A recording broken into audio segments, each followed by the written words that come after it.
Welcome to another edition of Smart Chat. Hope all is well. Do want to do another WWF old school video. At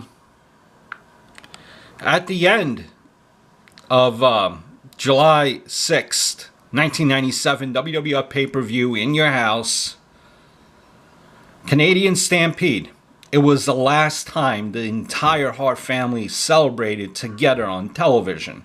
13 years later, when they celebrated in a WWE ring, again at WrestleMania 26, Owen Hart, Stu Hart, Helen Hart, Davey Boy Smith, and Brian Pillman were no longer with us as wrestling fans. When I look at this feud between Austin and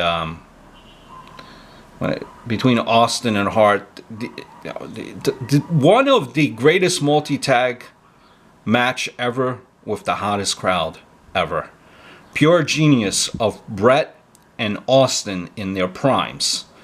I think this was the end of Austin as a healthy performer and Bret as a main event guy, this whole feud.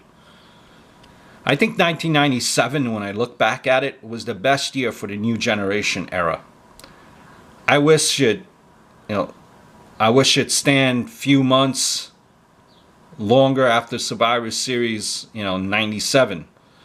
And that first half of 1998 was like 1997. If Bret was supposed to drop the title, then fine, okay. But why not drop after Survivor Series? He deserved to win that night and had his revenge against HBK. The WWF, when you look at it, was not really the same after Bret Hart left for WCW, along with Davey Boy and Neidhart. Austin's year was 98, but 97 was the Hitman's. It's sad it finished on a bad way with the Montreal Screwjob. But when I look at this feud, okay, this was one of my favorite feuds of all time. Austin versus Bret Hart, and I was a WCW fan as well, I think at that point for the most part. But this really got me interested in WWF again, like full blown, like hardcore, paying all attention all the time. The feud was genius. It's not many feuds where you get to see both men playing good and the bad guy.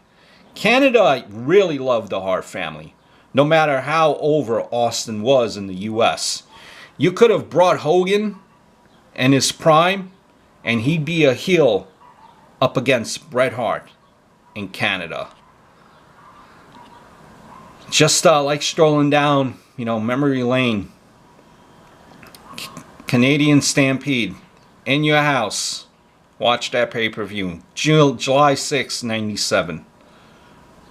Happened 19 years ago. Great pay-per-view. Hope all's well.